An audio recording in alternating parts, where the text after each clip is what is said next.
Hello viewers, welcome to my YouTube channel. आज मैं आपको बताती हूँ कि गुरुवार के दिन आपको कौन से कार्य नहीं करने चाहिए। गुरुवार धर्म का दिन होता है। ब्रह्मांड में स्थित 9 ग्रहों में से गुरु वजन में सबसे भारी ग्रह है।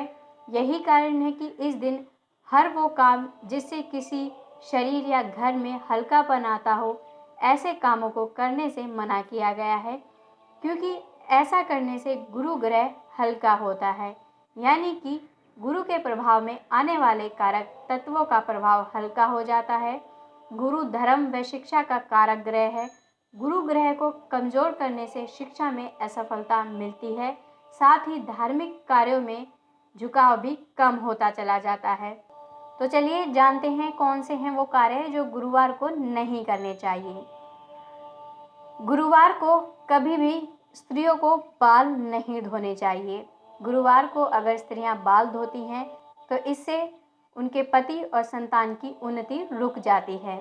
शास्त्रों में गुरुवार को महिलाओं को बाल धोने के लिए मना किया गया है, क्योंकि महिलाओं की जन्म कुंडली में बृहस्पति पति का कारक होता है, साथ ही बृहस्पति ही संतान का कारक होता है।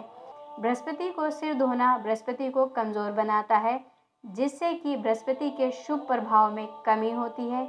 इसी कारण से इस दिन बाल भी नहीं कटवाने चाहिए, जिसका असर संतान और पति के जीवन पर पड़ता है। उनकी उन्नति बाधित होती है। गुरुवार को नाखून नहीं काटने चाहिए, इसके साथ ही शेविंग भी नहीं करनी चाहिए। शास्त्रों में गुरु ग्रह को जीव कहा गया है। जीव मतलब जीवन, जीवन मतलब आयु।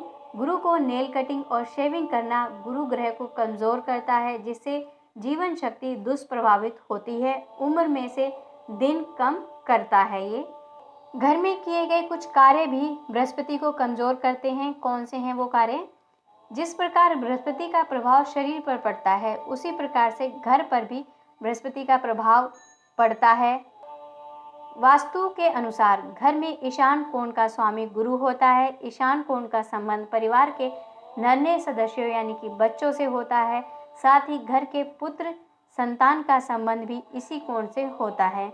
ईशान कोण धर्म और शिक्षा की दिशा है। घर में अधिक वजन वाले कपड़ों को धोना, कबाड़ घर से बाहर निकलना, घर को धोना या पोछा लगाना घर के ईशान कोण को कमजोर करता है। उससे घर के बच्चों, पुत्रों, घर के सदस्यों की शिक्षा, धर्म आदि पर शुभ प्रभाव में कमी आती है। गुरु का दिन लक्ष्मी का दिन माना जाता है, इसीलिए लक्ष्मी जी भी प्रभावित होती हैं। गुरुवार लक्ष्मी नारायण का दिन होता है। इस दिन लक्ष्मी और नारायण एक साथ पूजन जीवन में खुशियों की अपार वृद्धि कराने वाले होते हैं। इस दिन लक्ष्मी और नारायण की एक साथ पूजा करने से पति पत्नी के बीच कभी दूरियां नहीं आती। इसके साथ ही धन की वृद्धि भी होती है, प्रमोशन भी रुकता है। अगर आपका गुरु ग्रह कमजोर होता है तो इससे आपका प्रमोशन भी रुक सकता है। किसी भी कुंडली में दूसरा और 11वां भाव धन के स्थान होते हैं। गुरु ग्रह इन दोनों ही स्थानों का कारक ग्रह होता है। गुरुवार को गुरु ग्रह को कमजोर किए जाने वाले काम करने से धन की वृद्धि रुक जाती है। धन लाभ की जो भी स्थितियां बन रही होती हैं, उन सभी में रुकावटें आने लगती हैं। सिर धोना, भारी कपड़े धोना, बाल कटवाना, शेविंग करवाना, शरीर के बालों को साफ करना, फेशियल करना, नाखून काटना, घर से मकड़ी के जाले साफ करना, घर के उन कोनों की सफाई करना जिन कोनों की रोज सफाई नहीं की जा सकती है। ये सभी काम गुरुवार को करना धन हानि का संकेत है। तरक्की को कम करने के ये संकेत होते हैं। तो दोस्तों, आज मैंने आपको बताया है कि गुरुवार को कौन कौन से कार्य नहीं करने चाहिए। अगर आपको मेरे द्वारा दी गई ये जानकारी अच्छी लगी है तो इस वीडियो को लाइक कीजिए, अपने दोस्तों के साथ, अपने प्रियजनों के साथ इस वीडियो को शेयर कीजिए। साथ ही हमारे चैनल को सब्सक्राइब भी अवश्य करें। धन्यवाद।